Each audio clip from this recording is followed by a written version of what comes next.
Hello दोस्तों, UPSC Hindi के online study platform में मैं निशांत त्रिपाठी आप सभी का स्वागत करता हूं। दोस्तों, अभी हम लोग जो करंट अफेयर पढ़ रहे हैं वो यूपी पीसीएस 2023 के लिए, यूपीआरओ और बीईओ के एग्जाम के लिए बेहद इंपॉर्टेंट है। ध्यान दीजिएगा कि ये करंट अफेयर की जो क्लास है, अभी तो चूंकि हम लोग संक्षिप्तियाँ पे आ गए हैं, ऊपर का जो एनालिटिकल पोर्शन था वो खत्म हो चुका है। ठीक है, यहाँ से केवल 20-30 पेज की संक्षिप्तियाँ बची हुई हैं। ठीक है, उसको हम लोग देखने की कोशिश करते हैं। जो इंपॉर्टेंट स्थल है वो हम लोग पढ़ रहे थे और अब महज 3 से 4 इंपॉर्टेंट स्थल बचे हुए हैं। तो एक बार उन इंपॉर्टेंट स्थलों को देख लेते हैं और फिर क्रमबद्ध तरीके से आगे जाते हैं। आप में से कोई अगर पेज नंबर जाना चाह रहा होगा तो पेज नंबर 63 से हम लोग आगे बढ़ रहे हैं, ये चीज़ दिमाग में रखनी है। ठीक, अब हम लोग यहाँ से स्टार्ट करेंगे। तो एक इंपॉर्टेंट स्थल पहले लिखा है आपका म्यूनिक। म्यूनिक जर्मनी में स्थित एक स्थल है। ध्यान देंगे दोस्तों, वीडियो अच्छी लगे तो प्लीज़ वीडियो को लाइक सब्सक्राइब जरूर करना। म्यूनिक जो है कि जर्मनी में स्थित एक स्थल है। यहाँ पे क्या है, इंटर सोलर यूरोप 2022 का आयोजन किया गया है। तो ये इंपॉर्टेंट हो सकता है, क्वेश्चन बन के आ सकता है कि इंटर सोलर यूरोप 2022 का आयोजन निम्नलिखित में से कहाँ किया गया। लेकिन सबसे इंपॉर्टेंट जो आज की क्लास में मुझे फैक्चुअली लगा वो ये फैक्ट लगा। ठीक है, नोएडा का। एक्चुअली नोएडा में एक मॉल स्थित है, उस मॉल का नाम है DAF मॉल। ठीक है, ध्यान देना है, सॉरी DAF नहीं, DLF मॉल। ठीक है, DLF मॉल। अब ध्यान देंगे, हुआ क्या है कि जो इस DLF मॉल में एक संग्रहालय खोला गया है जिसका नाम है, ठीक है, मैडम तुसाद संग्रहालय, मैडम तुसाद संग्रहालय। ठीक है, तो यूपी में ये इस तरह से पहला संग्रहालय, ये दिमाग में रखेंगे।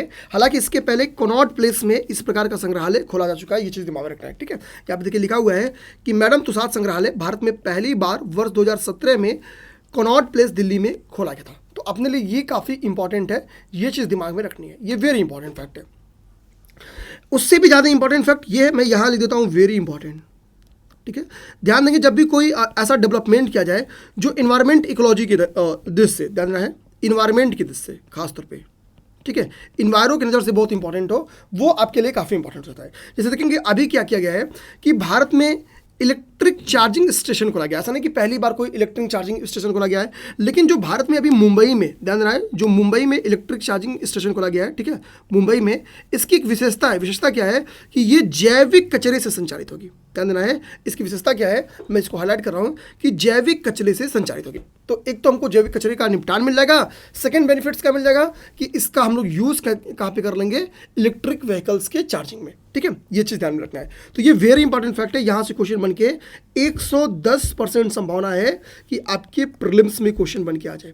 ठीक है, और मेंस में ये एग्जाम्पल लिखने के काम आ जाए, मेंस में ये एग्जाम्पल लिखने के काम आ जाए। अभी ध्यान देंगे बीपीएससी के लिए जो ये नेक्स्ट जो है आपका, ये actually Bihar public service commission के लिए काफ़ी इंपॉर्टेंट है। चाहे वो 67th का एग्जाम होगा, चाहे वो 68वीं का एग्जाम होगा, यानी चाहे वो 2022 का एग्जाम होगा या 2023 वाला एग्जाम होगा। अब देखिए कैसे इंपॉर्टेंट है। बिहार के पूर्णिया में क्या किया गया है कि अभी भारत का या देश का पहला ग्रीनफील्ड अनाज आधारित एथेनॉल संयंत्र की स्थापना की गई है। ठीक है, ये चीज़ जानना है। इस एथेनॉल संयंत्र की विशेषता क्या है कि ये ग्रीनफील्ड अनाज आधारित है। ठीक है, ये चीज़ दिमाग में रखना है। कह रहा है कि इस संयंत्र की स्थापना eastern India biofuel private limited के द्वारा की गई है। ये फैक्ट नॉर्मली मुझे लगता है कि बिहार पब्लिक सर्विस कमीशन में ही आएगा, अदर में नहीं आना चाहिए। अदर में कुछ भी आएगा तो केवल ये पूर्णिया आपको याद रखना है कि ये पूर्ण काम कहाँ पे किया गया है, पूर्णिया में किया गया है। ठीक है, अब यहाँ पे देखेंगे वियतनाम का एक प्रांत है, उत्तरी प्रांत है, इसका नाम है सोनला। वियतनाम का ये प्रांत है। वियतनाम के इस प्रांत में क्या किया है कि विश्व के सबसे लंबा कितना यहाँ पे देखेंगे 632 मीटर, 632 मीटर ये लंबा है। तो विश्व का सबसे लंबा 632 मीटर का अभी क्या किया गया है कि कांच का एक पुल बनाया गया है, और कांच के इस पुल का नाम क्या रखा गया है, बैच लॉन्ग रखा गया है। ठीक है, ये कांच के पुल का यहाँ पे शायद फिगर हो, आपको दिखा देते हैं। ठीक है, फिगर यहाँ पे था लेकिन डिलीट कर दिया गया, कोई नहीं। ठीक है, कांच के इस पुल की विशेषता क्या है कि ये विश्व का सबसे लंबा है और इसका यूनिक नाम है, उसका नाम क्या है ये देख लीजिए आप लोग, इसका नाम है बैक लॉन्ग। ठीक है, इसका नाम क्या है, बैक लॉन्ग इसका नाम रखा गया है। अब देखिए नेक्स्ट आप लोग आएंगे तो देखिए ये पुरस्कार सम्मान में जो पहला पुरस्कार है राष्ट्रीय लॉजिस्टिक्स उत्कृष्टता पुरस्कार। एक्चुअली इसकी काफ़ी श्रेणियाँ हैं, लगभग 12 इसकी उप श्रेणियाँ हैं। आप इतनी याद कर नहीं पाओगे, इसलिए ये फैक्ट्स छोड़ दो। ठीक है, इंपॉर्टेंट है भी नहीं, चांस एकदम है कि ना आए। ठीक है, अब देखिए लेकिन ये काफ़ी इंपॉर्टेंट है। प्रधानमंत्री पुरस्कार 2021 आपको लग रहा होगा कि थोड़ा हाईलाइटेड है। एक्चुअली ज़्यादा हाईलाइट इसलिए क्योंकि ये क्लास में ले लिया था, लेकिन कुछ बोर्ड में दिक्कत आ रही थी इसलिए क्लास पूरी रिकॉर्ड हो नहीं पाई। ठीक है, अब देखिए प्रधानमंत्री पुरस्कार 2021 को समझते हैं। प्रधानमंत्री पुरस्कार 2021 में क्या है, अभी किस चीज़ के लिए दिया गया है, तो विकास, योग के विकास एवं संवर्धन के लिए। ठीक है, और बेसिकली आपका प्रधानमंत्री पुरस्कार 2021 दिया गया। जो ये पुरस्कार दिया गया है ये 4 श्रेणियों में दिया गया है। इस 4 श्रेणियों को 2 पार्ट्स में डिवाइड किया गया है। एक पार्ट से राष्ट्रीय और दूसरा पार्ट है अंतर्राष्ट्रीय। आगे चलकर इस राष्ट्रीय एवं अंतर्राष्ट्रीय पार्ट्स को भी 2 पार्ट्स में डिवाइड कर दिया गया है। एक है व्यक्तिगत स्तर पर और एक है संस्थागत स्तर पर। तो हम लोग को ये चीज़ देखना है, ध्यान देंगे। जो व्यक्तिगत स्तर पर अंतर्राष्ट्रीय लेवल पर देखेंगे तो मार्कस विनियस, ठीक है, या मार्कस विनीसियस रोजो रॉड्रिक्स, इनको दिया गया है। लेकिन अगर व्यक्तिगत श्रेणी की राष्ट्रीय स्तर पर देखेंगे तो वो किसको दिया गया है? तो वो दिया गया है भिक्खु संघ सेना, जो कि लेह लद्दाख के रहने वाले। कहाँ के रहने वाले हैं? भिक्खु संघ सेना, जो कि लेह लद्दाख के रहने वाले हैं, ठीक, लेह लद्दाख के। और जो अंतर्राष्ट्रीय स्तर पर दिया गया है मार्कस लिनियस या लिनीसियस रोजो रॉड्रिक्स को, ये कहाँ के रहने वाले हैं? ये साओ पाउलो ब्राजील के रहने वाले। ये कहाँ के रहने वाले हैं? साओ पाउलो ब्राजील के। लेकिन जब आप संगठनात्मक स्तर पर देखेंगे तो यूके की एक संस्था है ब्रिटिश व्हील ऑफ योगा, ठीक है, ये क्या है? ब्रिटिश व्हील ऑफ योगा है। इसको संगठनात्मक स्तर पर दिया गया है, ये चीज़ दिमाग में रखना है। और भारतीय यानी राष्ट्रीय स्तर पर किसको दिया गया है? तो ऋषिकेश की एक संस्था है द डिवाइन लाइफ सोसाइटी, इसको दिया गया। नेक्स्ट है मिसेस इंडिया वर्ल्ड 2022-23। ये पुरस्कार किन्होंने जीता है? तो सरगम कौशल जी के द्वारा, ठीक है, यहाँ पे देखिए इनका नाम लिखा गया है सरगम कौशल, ये इनका फोटो है, सरगम कौशल जी के द्वारा जीता गया है। अब सरगम कौशल जैसे ही मिसेस इंडिया वर्ल्ड 2022-23 को जीतेंगी, ठीक है, जीती हैं, वैसे ही क्या हुआ है, ठीक है, वैसे ही अब क्या है कि जो मिसेस वर्ल्ड होने वाला है 2022 का, ठीक है, 2022 का जो मिसेस वर्ल्ड होने वाला है, इसमें भारत का ही क्या करेंगे? भारत का प्रतिनिधित्व करेंगे, ठीक है, ये चीज समझ गए। तो ये हो गया मिसेस इंडिया वर्ल्ड 2022-23 की बात कि सरगम कौशल क्या करने वाली है? मिसेस वर्ल्ड 2022 का प्रतिनिधित्व करने वाली है। अब हम लोग नेक्स्ट फैक्ट को आएंगे। नेक्स्ट फैक्ट जो है, एक्चुअली अभी हुआ क्या है कि केंद्रीय शैक्षिक प्रौद्योगिकी संस्थान, ध्यान रहा है, केंद्रीय शैक्षिक प्रौद्योगिकी संस्थान, उसका नाम है CIET, ठीक है, CIET। तो केंद्रीय शैक्षिक प्रौद्योगिकी संस्थान जो CIET है, CIET को अभी एक अवार्ड दिया गया, किसके द्वारा? यूनेस्को के द्वारा, ठीक है, यूनेस्को के द्वारा। क्या अवार्ड दिया गया है? आइए उसको देखते हैं। तो अवार्ड दिया गया है किंग हमद बिन ईसा अल खलीफा पुरस्कार। क्यों दिया गया है? CIET ने जो एजुकेशन सेक्टर में ICT का यानी इंफॉर्मेशन एंड जो ध्यान देंगे कम्युनिकेशन टेक्नोलॉजी है, उसको बढ़ावा देने के लिए क्या है कि ये अवार्ड CIET को प्रदत्त किया गया है, किसके द्वारा? यूनेस्को के द्वारा, ठीक है। नेक्स्ट है Tony award. Tony award basically music के क्षेत्र में दिया जाता है। दादा है रेडियो सिटी म्यूजिक हॉल जो न्यूयॉर्क का है, यहाँ पे टोनी अवार्ड जो दिया गया है, ये पुरस्कार का आयोजन जो हुआ है, इसका आयोजन कहाँ हुआ है इस समारोह का? तो radio city music hall New York. एक क्वेश्चन आपको मन कह सकता है कि रेडियो सिटी म्यूजिक हॉल जो हाल ही में चर्चा में रहा है, ये कहाँ पर स्थित है? तो रेडियो सिटी म्यूजिक हॉल आपका न्यूयॉर्क में स्थित है। एक चीज़ तो पीटी का फैक्ट यहीं से बन सकता है। अब सेकेंड जो इंपॉर्टेंट बन सकता है वो क्या है? देखिए जो 75वां ये टोनी पुरस्कार है, इसमें बेसिकली आपको सर्वश्रेष्ठ नाटक का अवार्ड किसको दिया गया और सर्वश्रेष्ठ संगीत का अवार्ड किसको दिया गया, ये 2 चीज़ याद कर लीजिए बस, और कुछ नहीं। तो जो नाटक का अवार्ड दिया गया है वो लेहमैन ट्रायोलॉजी को दिया गया है। किसको अवार्ड? नाटक का अवार्ड। किसको? लेहमैन ट्रायोलॉजी को। अब बताते हैं कि संगीत का अवार्ड किसको दिया गया है? तो अ स्ट्रेंज लूप को संगीत का अवार्ड दिया गया है। तो संगीत का अवार्ड किसको दिया गया है? अ स्ट्रेंज लूप को संगीत का अवार्ड दिया गया है। और नाटक का अवार्ड किसको दिया गया है? तो द लेहमैन ट्रायोलॉजी को। इसका अवार्ड किसको मिला है? नाटक का अवार्ड मिला है, ठीक है। नेक्स्ट आइए, नेक्स्ट है 22वां भारतीय फिल्म अकादमी IIFA पुरस्कार, ठीक है। 22वां ठीक है, 22वां भारतीय फिल्म अकादमी पुरस्कार। एक्चुअली ये 2 चीज़ से इंपॉर्टेंट है। एक तो भारतीय, यहाँ पे क्लियर वर्ड पढ़ेंगे, लिखा है भारतीय फिल्म अकादमी। नॉर्मली हम लोग क्या होता है, अगर चीज़ें नहीं पता रहता कि तो गेस वर्क करते हैं। गेस वर्क में क्या है कि सपोज कि 3 बाहर के देशों का नाम लिखा है या बाहर की क्षेत्र का नाम लिखा है, ठीक है, शहरों का नाम लिखा है, और यहीं पे दुर्भाग्य से किसी एक ऑप्शन में गोवा या मुंबई लिख दिया, तो मैं 99% चांस हो कि जिस बच्चे को ये नहीं पता रहेगा वो या गोवा एवं मुंबई में से कोई एक ऑप्शन को टिक कर देगा, ठीक है। ये चीज़ ध्यान रखना है। इसलिए मैं आपसे कहूँगा आप लोग को क्या करना है कि ये चीज़ याद कर जानी है, ठीक है। कहाँ इसका आयोजन हुआ है? तो अबू धाबी UAE में इसका आयोजन हुआ है, अबू धाबी UAE में। ध्यान देंगे दोस्तों, वीडियो अच्छी लगे तो प्लीज़ वीडियो को लाइक सब्सक्राइब जरूर करना। अब यहाँ पे क्या है, जो सर्वश्रेष्ठ फिल्म का अवार्ड दिया गया, किसको दिया गया है? शेरशाह को। निर्देशक का अवार्ड विष्णुवर्धन को, ठीक है, ये चीज़ दिमाग रखना है। एक्चुअली जो शेरशाह है, इसी के निर्देशक कौन है? विष्णुवर्धन जी, शेरशाह मूवी के ही निर्देशक है। और इसमें ध्यान देना है, जो सर्वश्रेष्ठ अभिनेता का अवार्ड दिया गया है विक्की कौशल। आप बता सकते हैं किसके पति हैं, ठीक है, कमेंट कर सकते हैं, इंपॉर्टेंट नहीं है, ठीक। अभिनेत्री का नाम है कीर्ति सेनन। अभिनेत्री का नाम क्या है? कीर्ति सेनन, ये चीज़ ध्यान देना है। तो अभिनेता कौन है? अभिनेता का नाम है विक्की कौशल और अभिनेत्री का नाम है कीर्ति सेनन, ये चीज़ याद रखना है। तो सर्वश्रेष्ठ फिल्म हो गया, सर्वश्रेष्ठ निर्देशक हो गया, सर्वश्रेष्ठ अभिनेता हो गया, सर्वश्रेष्ठ अभिनेत्री हो गया। अब यहाँ पे एक चीज़ ध्यान देना है, यहाँ पे जुबिन नौटियाल का नाम लिखा गया। जुबिन नौटियाल जी इसलिए इंपॉर्टेंट है, अभी उत्तराखंड का चुनाव हुआ है, जुबिन नौटियाल के फादर को बीजेपी से टिकट दिया गया था, तो ये चांस है कि एक बार न्यूज़ में अच्छे अच्छे गाने भी गाते हैं तो न्यूज़ में रहते हैं, ठीक है। सर्वश्रेष्ठ पार्श्व गायक है, ठीक है, जो अवार्ड मिला है किसको मिला है? जुबिन नौटियाल को, ठीक है। एक्चुअली इन्होंने जो शेरशाह मूवी है एक गाना गाया था, रांता लमिया वाला जो गाना था, ठीक है, शेरशाह में, वो इसी में, इसलिए इनको ये अवार्ड दिया गया है।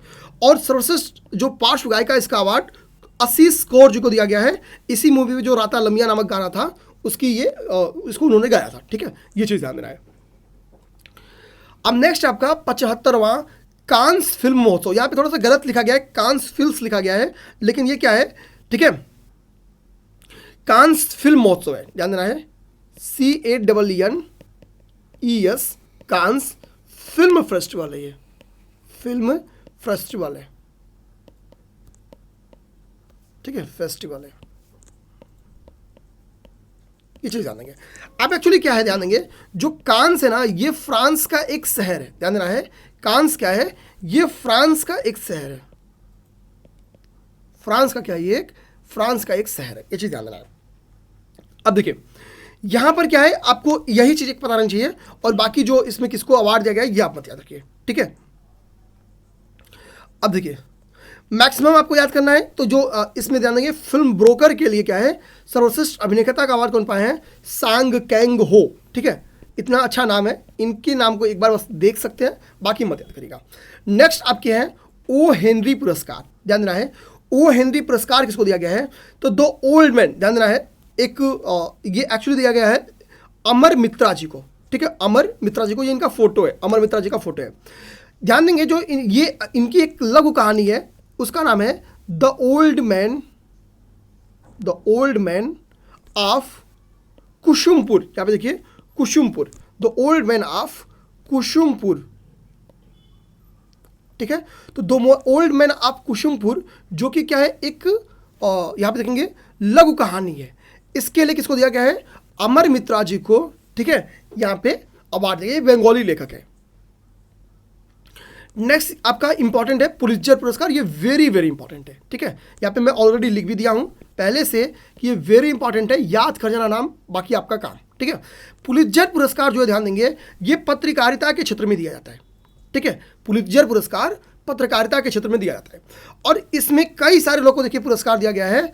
इंपॉर्टेंट क्या है, किन भारतीयों को ये पुरस्कार अवार्ड दिया गया? तो कह रहा है कि इस वर्ष 4 भारतीय पत्रकारों को पुलित्जर पुरस्कार में शामिल किया गया। क्या क्या कह रहा है कि एक है उसमें, मैं किसी और कलर को हाईलाइट करता हूँ, ब्लू, अदनान आबिदी, सना इरशाद मट्टू, अमित दवे और दानिश सिद्दीकी। दानिश सिद्दीकी जी का नाम आया था कि आप देखेंगे जब तालिबान अटैक, मतलब तालिबान ने जब शासन पे कब्जा किया था, तो शायद उस वक्त दानिश सिद्दीकी जी को गोली लग गई थी, ठीक है, तो इसलिए इनको मरणोपरांत दिया गया। तो ये दिमाग में रखना है, इनको मरणोपरांत इससे नवाजा गया है। तो जो 4 भारतीय, इन चारों भारतीय का नाम याद रखेंगे, दानिश सिद्दीकी, अमित दवे, ठीक है, अदनान अबीदी, सना इरशाद मट्टू, ठीक है। अब देखेंगे आगे हम लोग, आगे है मिसेज यूनाइटेड नेशंस वर्ल्ड, ध्यान देना है। तो मिसेज यूनाइटेड नेशंस वर्ल्ड का अवार्ड जिसने जीता है, उनका नाम है प्रियंका जुनेजा। प्रियंका जुनेजा जी कहाँ की रहने वाली है? हरियाणा की। तो ये हरियाणा पीसेस वालों के लिए तो ज़्यादा इंपॉर्टेंट है, ध्यान देना है, हरियाणा पीसेस वालों के लिए ये ज़्यादा इंपॉर्टेंट है, ध्यान देना है। अभी ध्यान देंगे, जो ये मिसेज यूनाइटेड नेशंस वर्ल्ड हुआ है, इसका आयोजन कहाँ किया गया है? भारत में इसका आयोजन किया गया है। तो ये आपके लिए यूपी पीसेस में ये इंपॉर्टेंट है, ठीक है, और इसकी विजेता कौन रही हैं? प्रियंका जुनेजा रही हैं। नेक्स्ट आपका इंटरनेशनल बुकर पुरस्कार 2022, ध्यान देंगे, इंटरनेशनल बुकर पुरस्कार 2022। ये जो टॉम्ब ऑफ सैंड है, इसके बारे में एक्चुअली ध्यान देना, यहाँ पे रेत समाधि नामक एक बुक है, ठीक है, रेत समाधि नामक ये बुक है। ये बुक किसने लिखा है? तो गीतांजलि जी के द्वारा ये बुक लिखी गई है। ये बुक हिंदी में लिखी गई है, जिसको इंग्लिश ट्रांसलेट किया गया है टॉम्ब ऑफ सैंड नाम से। किसने किया है इंग्लिश ट्रांसलेट इसका? तो यहाँ पे नाम लिखा है डेजी रॉकवेल ने। किसने? डेजी रॉकवेल ने।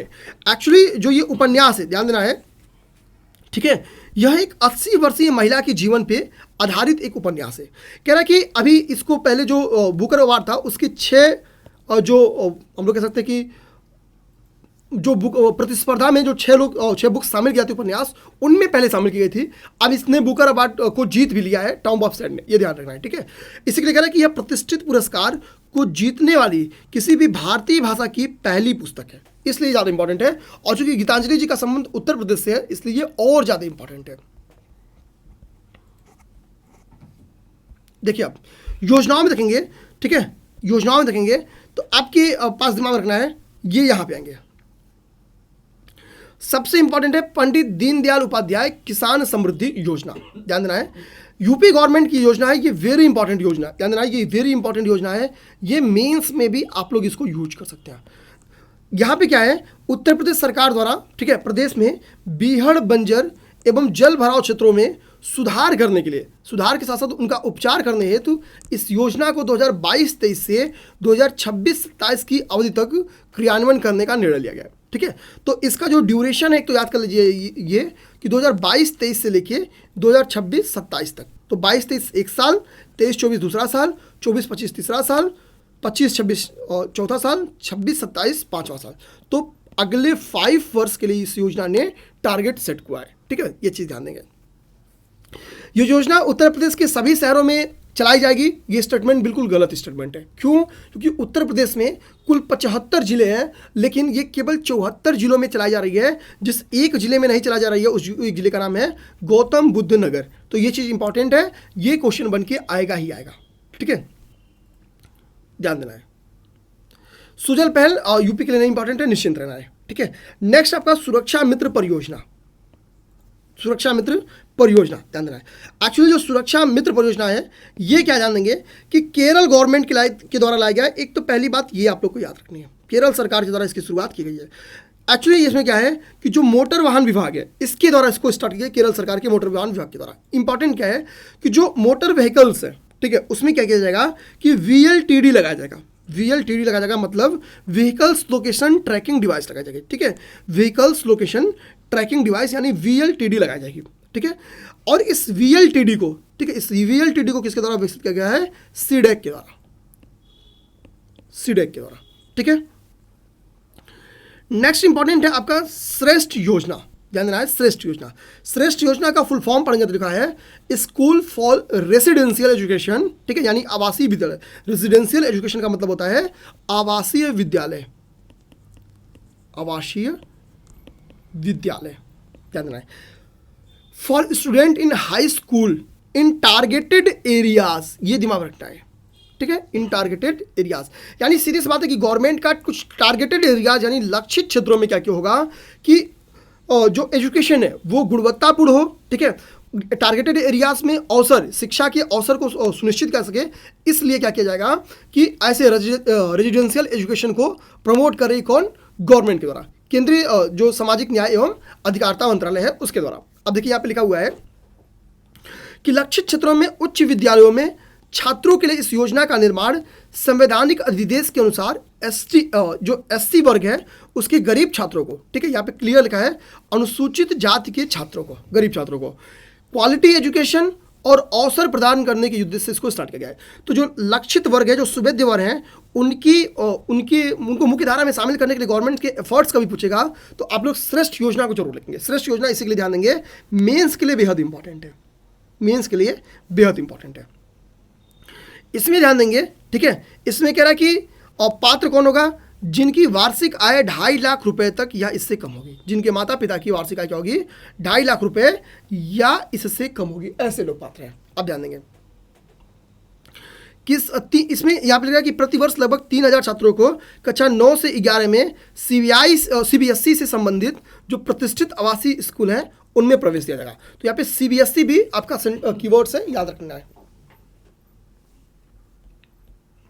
नेक्स्ट आपका पीएम श्री स्कूल, एक्चुअली जो पीएम श्री स्कूल इसलिए इंपॉर्टेंट है, कभी न्यू एजुकेशन पॉलिसी के ऊपर क्वेश्चन पूछेगा तो आप लोग पीएम श्री स्कूल के बारे में जरूर लिखेंगे, ठीक है, ध्यान देना है। कह रहा है कि छात्रों के भविष्य को तैयार करने के उद्देश्य से सेंट्रल गवर्नमेंट की स्कीम है, क्योंकि छात्रों के भविष्य को तैयार करने के लिए गवर्नमेंट ने क्या लाया था, न्यू एजुकेशन प्लान, जिसमें रटने से ज़्यादा रचनात्मक क्रियाओं पर यानी समझ आधारित शिक्षा को विकसित किया गया है, ठीक है, या जोर दिया गया है।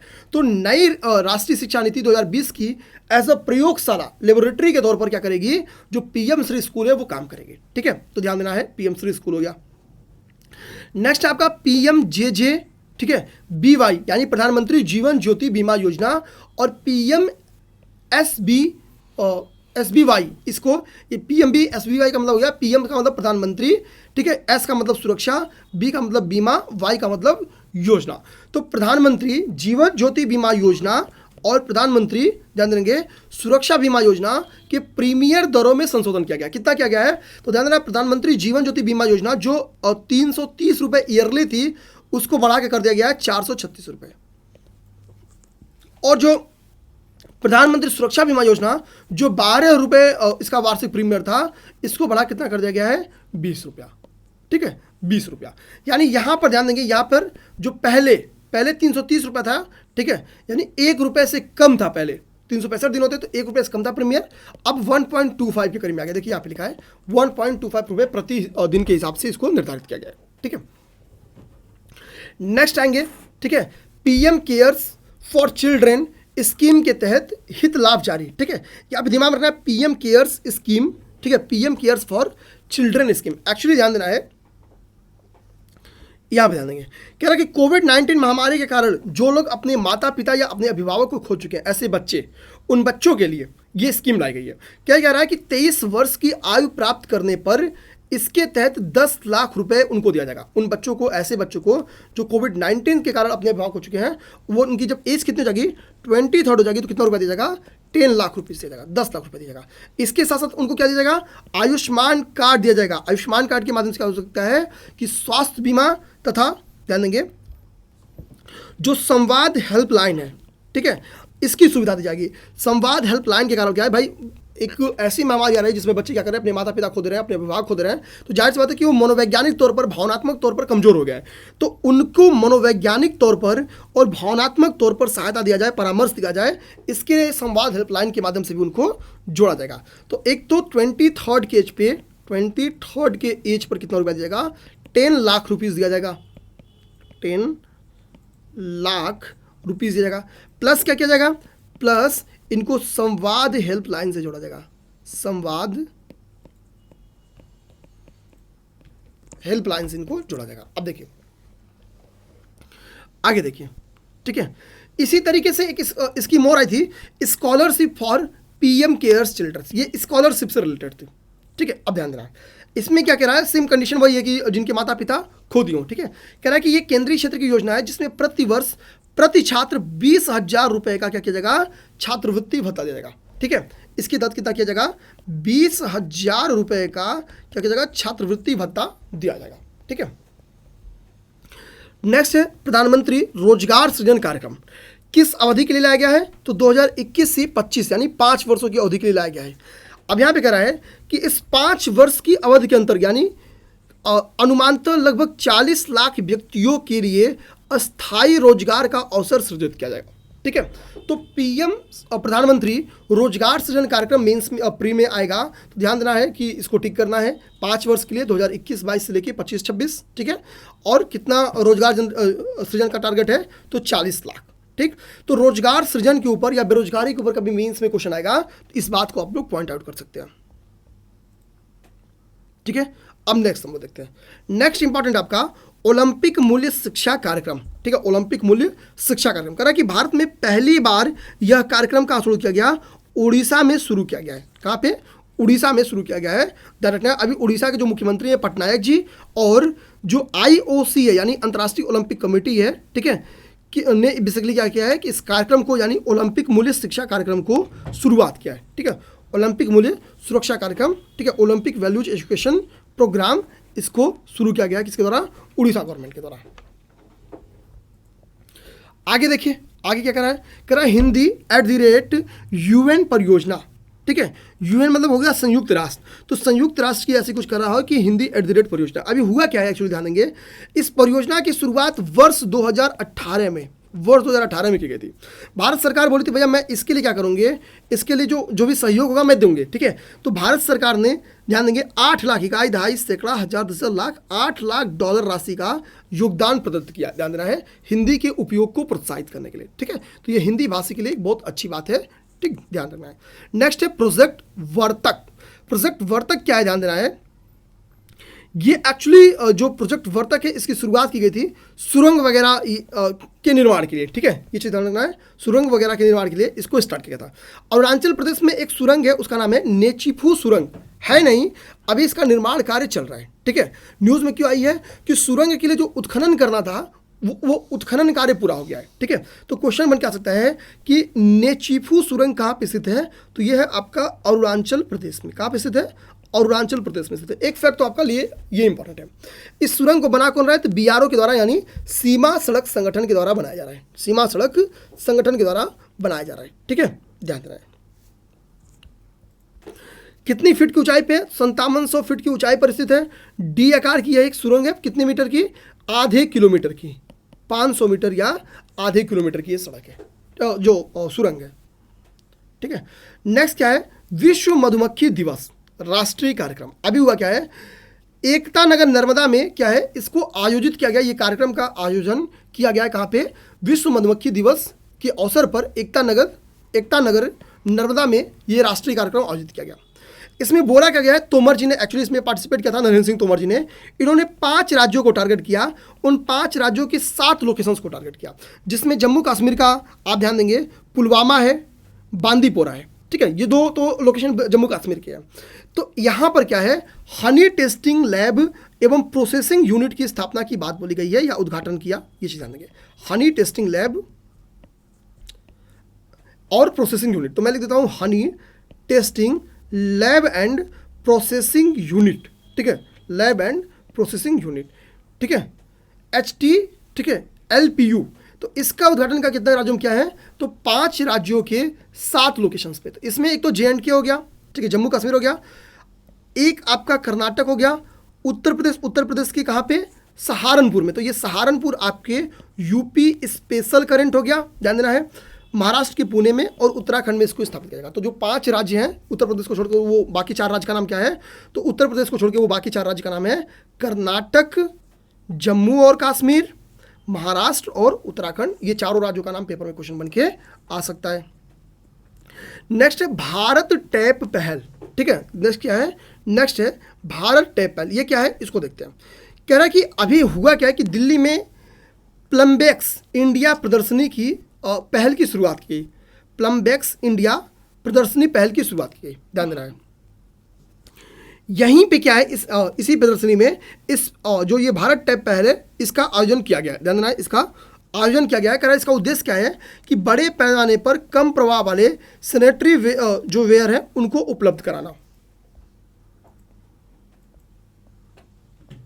नेक्स्ट आपका लाडली लक्ष्मी योजना 2.0। लाडली लक्ष्मी योजना ये मामा का चित्र है, यानी MP गवर्नमेंट के द्वारा इसको चलाया गया है, ठीक है, MP सरकार के द्वारा चलाया गया है लाडली लक्ष्मी 2.0 योजना, ठीक है। ये चीज ध्यान देंगे। इस योजना के तहत किया क्या जाएगा कि लाडली लक्ष्मी बालिकाओं को अगर वो मेडिकल में एडमिशन लेती हैं, IIT में एडमिशन पाती है, IIM में एडमिशन पाती हैं, या किसी भी संस्थान में प्रवेश लेने पर ऐसे उनको क्या होगा, गवर्नमेंट पूरी की पूरी फीस क्या करेगी, उनकी राज्य सरकार के द्वारा वहन की जाएगी। ये बहुत अच्छा पहल है। कभी भी यूपी में हायर एजुकेशन को कैसे प्रमोट किया जाए महिलाओं के लिए, इसका सबसे अच्छा एग्जाम्पल बनेगा कि मध्य प्रदेश गवर्नमेंट की तर्ज पर लाडली लक्ष्मी योजना को उत्तर प्रदेश में भी ऐसी योजनाएं चलाई जानी चाहिए, ये चीज ध्यान देना है।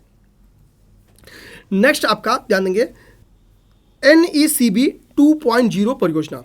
NECB इसलिए इंपॉर्टेंट है, ठीक है, क्योंकि यहाँ पे जो NE का मतलब है वो नॉर्थ ईस्ट है, और जब भी कोई परियोजना नॉर्थ ईस्ट के लिए से रिलेटेड हो तो वो इंपॉर्टेंट होती है। तो पूर्वोत्तर राज्यों में जो लोग हैं, जो समाज के लोग हैं, उनको डिजिटली, ध्यान देना, उनको डिजिटल तौर पर कौशल और उद्योग मांग आधारित प्रौद्योगिकी में उनका क्षमता निर्माण करना, ठीक है, यानी जो कौशल एवं उद्योग, ठीक है, बेसिकली जो जैसे मान लीजिए कि अब क्या है, अब नए तकनीक का दौर है, आर्टिफिशियल इंटेलिजेंस का मान दौर है, तो भाई अब अगर किसी को रोजगार पाना है तो उसको इस क्षेत्र में प्रवीण होना पड़ेगा। तो जाहिर सी बात है कि अगर मांग आधारित कौशल जनरेट कर दी जाए, ठीक है, क्षमता निर्माण कर दिया जाए, उनको उस जगह प्रशिक्षण दिया जाए, तो बेरोजगारी क्या होगी, कम हो जाएगी, लोग जो रोजगार है वो पालेंगे खुद से। तो ये एफर्ट कहा किया गया है पूर्वोत्तर वाले क्षेत्र में। तो पूर्वोत्तर के डेवलपमेंट के लिए, पूर्वोत्तर में पर कैपिटा इनकम को बढ़ावा देने के लिए, पूर्वोत्तर में विकास जो गरीबी बेरोजगारी उसको कम करने के लिए गवर्नमेंट के द्वारा क्या एफर्ट्स किए गए हैं, तो आप लोग इसमें एग्जाम्पल के तौर पर NACB 2.0 परियोजना को लिख सकते हैं। प्रीलिम्स में डायरेक्ट आएगा, मेंस में एग्जाम्पल बन जाएगा। किसके द्वारा चला गया, तो इलेक्ट्रॉनिक एवं सूचना प्रौद्योगिकी मंत्रालय के द्वारा करा है। इस अवसर पर पूर्वोत्तर के शिक्षित युवाओं की कौशल को बढ़ाने के लिए 5 national institute of electronic and information technology केंद्रों का उद्घाटन किया गया। ठीक है, 5 national institute of electronic and information technology केंद्रों का स्थापन किया गया। कितना, 5। और वो कहाँ पे, तो जो आपके national institute of electronic and information technologies की स्थापना की गई है, यानी NIELIT, यहाँ पे जान देंगे, NIELIT की स्थापना, IT की स्थापना जो की गई है, ये जिन 5 क्षेत्रों में, उसका नाम है डिब्रूगढ़, दीमापुर, जोरहाट, पासीघाट और सेनापति। इन 5 लोकेशंस पे की गई। ये वेरी इंपॉर्टेंट फैक्ट है, आप लोग को याद रहना ही रहना चाहिए। ठीक है, ध्यान देंगे। नेक्स्ट यहां से आपका स्टार्ट हो गया ऑपरेशंस एम अभियान। ठीक है, ये पहला बहुत आसान है, इसको छोड़ दीजिए। नेक्स्ट है एक्स खान क्वेस्ट 2022। ठीक है, एक्चुअली ये क्या है, यह बहुराष्ट्रीय अभ्यास है, ध्यान देना है। 16 देशों के द्वारा इसमें पार्टिसिपेशन किया जा रहा है। ये हुआ कहाँ पे है, तो ये बहुराष्ट्रीय संयुक्त अभ्यास मंगोलिया में आयोजित किया गया है। प्रीलिम्स में क्वेश्चन बनना होगा तो केवल यही बनेगा। ठीक है, केवल यही बनेगा। इसके बाद से अगला आपका युद्धाभ्यास संप्रीत एक्स इंपॉर्टेंट है, ध्यान देना है।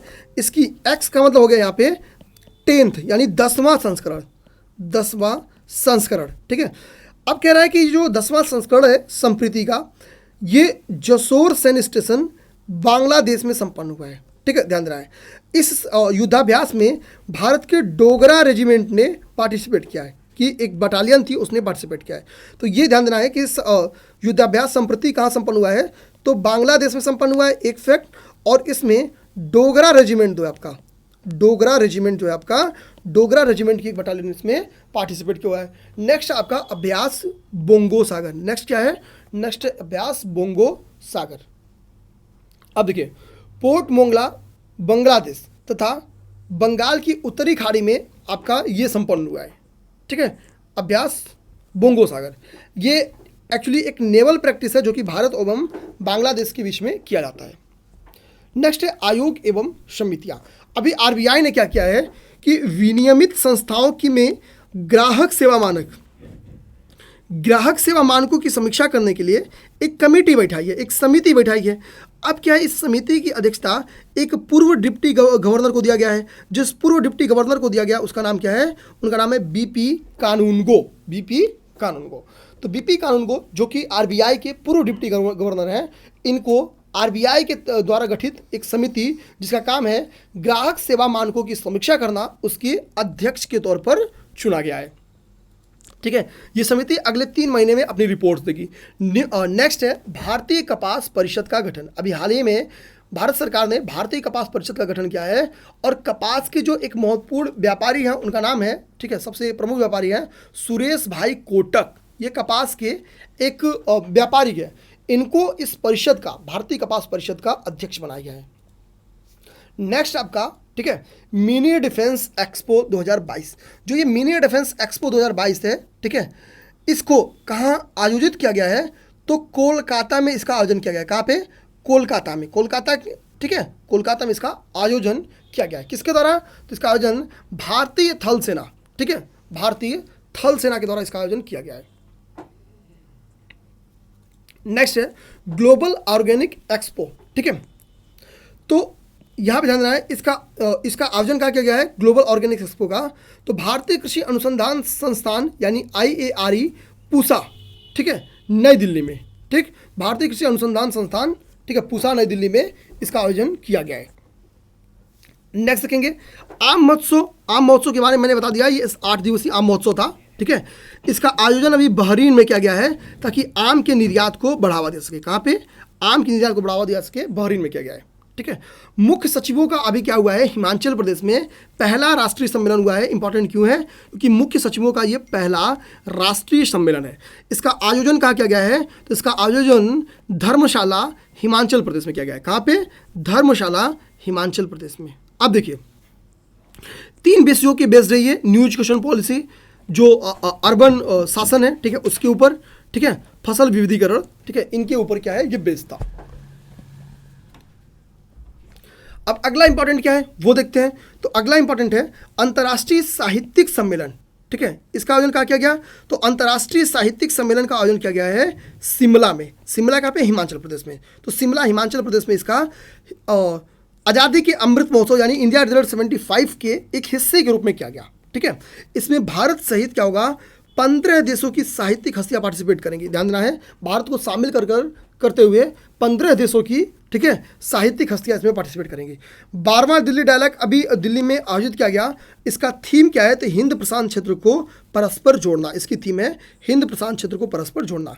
12वां WTO मंत्री स्तरीय समिति का हुआ है, तो चूंकि यह हुआ है जेनेवा स्विट्जरलैंड में, ठीक है। इसकी मेजबानी किसने की है? तो यह कजाकिस्तान की सह मेजबानी में आयोजित किया गया है। ये चीज़ दिमाग रखना है, कजाकिस्तान की सह मेजबानी में। तो यहाँ पे कजाकिस्तान भी आपका इंपॉर्टेंट है प्रीलिम्स में, ठीक है, ये चीज़ ध्यान देंगे। अब एक चीज़ ध्यान देंगे, ठीक है, अब एक चीज़ ध्यान देंगे WTO के बारे में ध्यान देंगे, ठीक है, ध्यान देना है, ठीक है। अच्छा छोड़िए WTO को भी, आगे कह रहा है कि 110वां अंतर्राष्ट्रीय श्रम सम्मेलन, इनको देखिए, कह रहा है कि जेनेवा स्विट्जरलैंड में इसका आयोजन किया गया। पहली चीज़ ध्यान देना है कि जो अंतर्राष्ट्रीय श्रम सम्मेलन है इसका आयोजन कहाँ किया गया? जेनेवा स्विट्जरलैंड में। आगे कह रहा है कि इसका आयोजन किसके द्वारा किया गया, ठीक है, कह रहा है इसका आयोजन अंतर्राष्ट्रीय श्रम संगठन ILO द्वारा किया गया है। अंतर्राष्ट्रीय श्रम संगठन ILO द्वारा किया गया है। नेक्स्ट आपका बैकहोम महोत्सव 2022। बैकहोम महोत्सव 2022 का आयोजन ध्यान देना है राभा जनजातियों के द्वारा किया जाता है। किसके द्वारा? राभा जनजातियों के द्वारा किया जाता है। और राभा जनजाति किस क्षेत्र से संबंधित है? तो राभा जनजाति असम के क्षेत्र से संबंधित है। राभा जनजातियों के द्वारा जो ये महोत्सव है वो अच्छी फसल, यानी फसल अच्छी हो प्लस लोगों के अच्छे स्वास्थ्य और लोगों के हेल्थ के लिए, ठीक है। फसल अच्छी होगी तो जाहिर सी बात है लोगों का हेल्थ भी अच्छा रहेगा। तो लोगों की अच्छी फसल और अच्छे स्वास्थ्य को ध्यान में रखते हुए बैकहो महोत्सव राभा जनजातियों के द्वारा मनाया जाता है। राभा जनजाति किस कहाँ से संबंधित है? तो मेनली असम से। नेक्स्ट है बायोटेक स्टार्टअप एक्सपो 2022। तो बायोटेक स्टार्टअप एक्सपो 2022 का आयोजन क्या किया गया? प्रगति मैदान नई दिल्ली में। प्रगति मैदान नई दिल्ली में। अगला है आपका 17वां मुंबई अंतर्राष्ट्रीय फिल्म फेस्टिवल 2022, ठीक है। इसमें कंट्री ऑफ फोकस किसको घोषित किया गया? तो इसमें कंट्री ऑफ फोकस था बांग्लादेश। कौन था? बांग्लादेश। नेक्स्ट आपका world summit of information society forum 2022, ठीक है। World summit of information society forum 2022, इसका आयोजन जेनेवा स्विट्जरलैंड में किया गया। कहाँ किया गया? जेनेवा स्विट्जरलैंड में, ठीक है, ध्यान देना है। और ध्यान देना है इसका आयोजन जेनेवा स्थित अंतर्राष्ट्रीय दूरसंचार संघ, जिसकी स्थापना 1865 में की गई थी, ठीक है, ध्यान देना है 1865 में की गई थी। किसकी? अंतर्राष्ट्रीय दूरसंचार संघ की स्थापना की गई थी। क्या इसका नाम इसका जो आयोजन है वो जेनेवा स्थित जो अंतर्राष्ट्रीय दूरसंचार संघ है यानी ITU है, इसके द्वारा किया गया। ITU की स्थापना 1865 में की गई थी, ठीक है, और जो अंतर्राष्ट्रीय कनेक्टिविटी उसको बढ़ावा देने के लिए, ठीक। इस बैठक में भारत की तरफ से कौन पार्टिसिपेट किया है? तो देवू सिंह चौहान, ये इंपॉर्टेंट है, मंत्री देवू सिंह चौहान, इन्होंने पार्टिसिपेट किया है, ये चीज़ ध्यान देना है। नेक्स्ट है 38वां राष्ट्रीय पुलिस प्रशिक्षण संगोष्ठी। ये वेरी इंपॉर्टेंट है क्योंकि ये उत्तर प्रदेश में मनाया गया है, ठीक है। 38वां राष्ट्रीय पुलिस प्रशिक्षण संगोष्ठी कहाँ मनाया गया है? गाजियाबाद, उत्तर प्रदेश में। किसके द्वारा? तो इसका आयोजन पुलिस अनुसंधान एवं विकास ब्यूरो ने किया था। नेक्स्ट है national summit on developing sustainable and responsive tourist destinations, ठीक है, ध्यान देना है। National summit on developing sustainable and responsible tourist, ठीक है, डेस्टिनेशंस 2022, इसका आयोजन कहाँ किया गया? इसका आयोजन न्यू दिल्ली में किया गया है, ठीक है, इसका आयोजन कहाँ किया गया है? इसका आयोजन न्यू दिल्ली में किया गया है। एक फैक्ट ये है। दूसरा क्या है कि जो पर्यावरण मंत्रालय है इसने UNEP और RTS SOI, RTS SOI का मतलब हो गया R से रिस्पॉन्सिबल, T से टूरिज्म, S से सोसाइटी और OI हो गया ऑफ इंडिया। तो UNEP और responsible tourism society of India के सहयोग से पर्यावरण मंत्रालय द्वारा इसका आयोजन किया गया। नेक्स्ट आपका rotary international convention. Rotary international convention की जो थीम है ये काफ़ी इंपॉर्टेंट है। इसका आयोजन आपको देखेंगे टेक्सास में हुआ है, ह्यूस्टन टेक्सास में इसका आयोजन हुआ है। ह्यूस्टन टेक्सास में। थीम क्या है? Discover new horizons. ठीक है, ये इसकी थीम है। आगे कह रहा है कि ब्रिक्स कृषि मंत्रियों की 12वीं बैठक 2022, इसको देखेंगे तो चीन की मेजबानी में इस बैठक का आयोजन किया गया। ध्यान देना है, भारत की तरफ से शोभा करंदलाजे जो कि राज्य मंत्री हैं, ठीक है, इनके द्वारा इस पार्टिसिपेट किया गया, भारत की तरफ से प्रतिनिधित्व किया गया। ठीक है, थीम क्या है? तो इसकी थीम है समन्वित कृषि और ग्रामीण विकास के लिए ब्रिक्स सहयोग को मजबूत करना। आप ऐसे याद कर लीजिए कि जो इसकी थीम है वो समन्वित कृषि एवं ग्रामीण विकास के बेस्ड है। ठीक है, आपको याद हो जाएगा। चलिए अब नेक्स्ट देखते हैं। ठीक है, नेक्स्ट देखेंगे जो आपका ध्यान देंगे दोस्तों, 17वां मुंबई अंतर्राष्ट्रीय फिल्म फेस्टिवल 2022 था, जिसमें कंट्री ऑफ फोकस आपका बांग्लादेश है। इसमें क्या किया गया था कि एक डच फिल्म है जिसका नाम है turn your body to the sun. ठीक है, इसमें क्या है, कह रहा है कि इस महोत्सव में सर्वश्रेष्ठ इस मूवी को सर्वश्रेष्ठ वित्त चित्र के लिए स्वर्ण शंख पुरस्कार दिया गया। अखिल भारतीय आयुर्वेद सम्मेलन का आयोजन उज्जैन के मध्य प्रदेश उज्जैन में किया गया। भारतीय राष्ट्रीय महिला विधायक सम्मेलन, वेरी इंपॉर्टेंट है क्योंकि ये पहला है, अपनी टाइप का पहला है। इसका सम्मेलन तिरुवनंतपुरम केरल में किया गया, केरल की विधानसभा के द्वारा किया गया। ठीक है, अभी लिली महोत्सव मनाया गया है। ठीक है, सिरुई लिली महोत्सव मनाया गया। चौथा, सिरुई लिली का यहाँ पे फोटो आप लोग देख सकते हैं।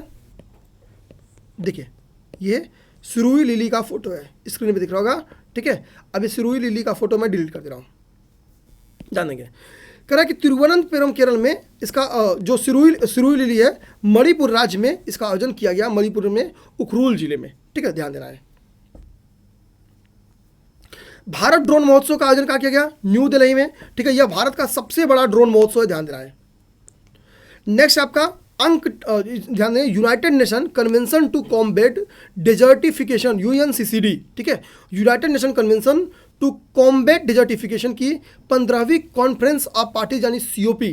ठीक है, COP की बैठक हुई 2022 की। कहाँ पर हुई है?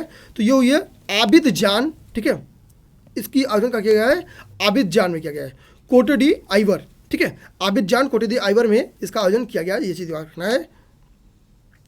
थीम क्या है? Land life legacy. ठीक है, फ्रॉम। ठीक है, अब ये देखेंगे, ये इसकी थीम है, इसको याद कर लेना है। ठीक है, थोड़ा सा इंग्लिश में लिखा हुआ है। ये बेसिकली ये 3 कीवर्ड्स याद रख लीजिएगा, लैंड लाइफ एंड लेगेसी। ठीक है, education world forum London UK में इसका आयोजन किया गया, ये चीज़ ध्यान देना है। ये इसकी थीम है। ठीक है, education building forward together stronger boulder better. ठीक है, ये इसकी थीम है। क्वाड का ध्यान देंगे, जो क्वाड कंट्रीज हैं, क्वाड नेताओं का भी शिखर सम्मेलन हुआ है। कहाँ पे? टोक्यो, जापान में। टोक्यो। आप क्वाड कंट्रीज कौन कौन सी है कमेंट करके बता सकते हैं। इसमें क्या है, मोदी जी ने बैठक किया है यानी भारत शामिल है। अमेरिका के बाइडेन जी ने बैठक किया है यानी क्वाड में अमेरिका शामिल है। जापान के प्रधानमंत्री फूमियो किसीदा ने बैठक किया है यानी जापान शामिल है। और ऑस्ट्रेलियाई प्रधानमंत्री एंथोनो अल्बनोजो, ठीक है, अल्बनोज बेसिकली, ठीक है, या अल्बनीज, इन्होंने पार्टिसिपेट किया है, तो यानी ऑस्ट्रेलिया शामिल है। तो क्वाड कंट्रीज क्या हो गई? भारत, ऑस्ट्रेलिया, ठीक है, जापान और अमेरिका। कह रहा है कि पहला अतुल्य भारत अंतर्राष्ट्रीय क्रूज सम्मेलन का आयोजन कहाँ किया गया? तो मुंबई, महाराष्ट्र में। ठीक है, क्रूज पे पार्टी करते वक्त लोग पकड़े गए थे, मुंबई से उनका संबंध था। तो आप लोग ऐसे भी याद कर सकते हैं इजीली। ठीक है, कह रहा है कि भारत मक्का शिखर सम्मेलन का आयोजन कहाँ किया गया? तो इसका आयोजन किया गया न्यू दिल्ली में। ठीक है, आयोजन इसका न्यू दिल्ली में किया गया। नेक्स्ट देखते हैं हम लोग। ठीक है, अभी हम लोग क्या करते हैं, इस क्लास को यहीं पे पॉज कर लेते हैं, एक